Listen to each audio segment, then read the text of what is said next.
صرف 5 منٹ کا مدرسہ قرآن و حدیث کی روشنی میں 3 رمضان المبارک۔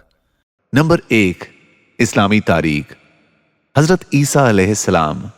حضرت عیسیٰ علیہ السلام کو یہ خصوصیت حاصل ہے کہ بغیر باپ کے اللہ تعالیٰ نے اپنی قدرت سے ان کو پیدا فرمایا۔ ان کی والدہ حضرت مریم علیہ السلام پر قوم نے جب الزام لگایا تو معجزے کے طور پر پیدائش کے بعد ہی حضرت عیسیٰ علیہ السلام نے اپنی والدہ کی پاکی اور عصمت کو بیان کیا کہ میں اللہ کا بندہ اور اس کا رسول ہوں۔ اس نے مجھے کتاب انجیل عطا فرمائی ہے، مجھے نماز اور زکوٰۃ ادا کرنے کا حکم دیا ہے۔ قوم بنی اسرائیل میں اس وقت مشرکانہ عقائد، بغض و حسد اور روحانی بیماریاں عام ہو گئی تھی۔ وہ اللہ کے احکام میں تبدیلی کرتے ان کی بدبختی یہاں تک پہنچ گئی تھی کہ وہ رسولوں کے قتل سے بھی نہیں ڈرتے تھے۔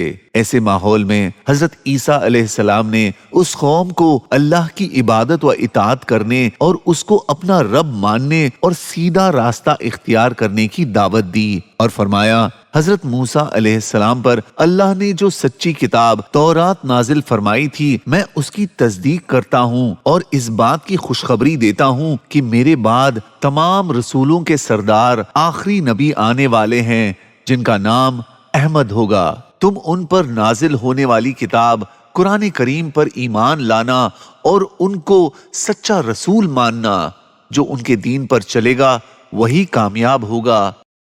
نمبر 2، اللہ کی قدرت، مخلوق کو رزق دینا۔ اللہ تعالیٰ نے دنیا میں جتنی مخلوقات پیدا کی ہے ان تمام کو خواہ خشکی میں ہو یا تری میں، جہاں کہیں بھی ہو، بر وقت رزق پہنچاتا ہے، اور یہ نظام جب سے دنیا قائم ہوئی ہے اس وقت سے لے کر قیامت تک چلتا رہے گا، اور یہ کام اللہ تعالیٰ پر نہ بھاری ہے اور نہ ہی وہ اس سے تھکتا ہے۔ جبکہ انسان چند افراد کی ضروریات زندگی کا انتظام کرنے میں پریشان ہو جاتا ہے، آخر پوری دنیا کی رزق کا انتظام کرنا اللہ تعالیٰ کی کتنی بڑی قدرت ہے۔ نمبر 3، ایک فرض کے بارے میں۔ سونے چاندی کے زیورات۔ 2 عورتیں رسول اللہ صلی اللہ علیہ وسلم کی خدمت میں حاضر ہوئیں اور ان دونوں کے ہاتھوں میں سونے کے کنگن تھے۔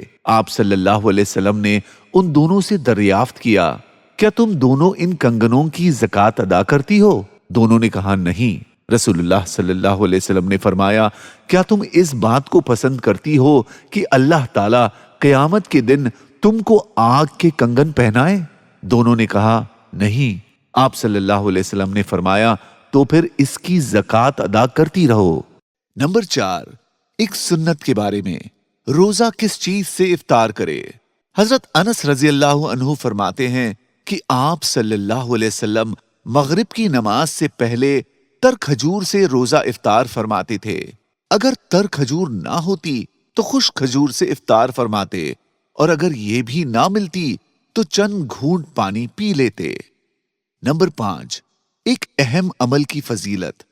رمضان میں دعا کا قبول ہونا۔ رسول اللہ صلی اللہ علیہ وسلم نے فرمایا، رمضان المبارک کے ہر دن و رات میں اللہ کے یہاں سے جہنم کے قیدی چھوڑے جاتے ہیں، اور ہر مسلمان کے لیے ہر دن و رات میں ایک دعا ضرور قبول ہوتی ہے۔ نمبر 6، ایک گناہ کے بارے میں۔ حرام غذا کی نحوست۔ رسول اللہ صلی اللہ علیہ وسلم نے فرمایا، اس ذات کی قسم جس کے قبضے میں میری جان ہے، آدمی اپنی پیٹ میں حرام لقمہ ڈالتا ہے جس کی وجہ سے 40 دن تک اس کا کوئی عمل اللہ کے یہاں قبول نہیں ہوتا۔ نمبر 7، دنیا کے بارے میں۔ دنیا کی ہر چیز اللہ کی ہے۔ قرآن میں اللہ تعالیٰ فرماتا ہے، کیا انسان کو ہر اس چیز کا حق پہنچتا ہے جس کی وہ تمنا کرے؟ نہیں، کیونکہ آخرت اور دنیا تو تمام تر اللہ ہی کے اختیار میں ہے۔ نمبر 8، آخرت کے بارے میں۔ پلسرات سے نجات۔ رسول اللہ صلی اللہ علیہ وسلم نے فرمایا، قیامت کے دن لوگوں کو پلسرات پر سوار کیا جائے گا تو وہ اس کے کنارے سے اس طرح سے گریں گے جس طرح سے پتنگے آگ میں گرتے ہیں۔ پس اللہ تعالیٰ جسے چاہیں گے اپنی رحمت سے نجات عطا فرمائیں گے۔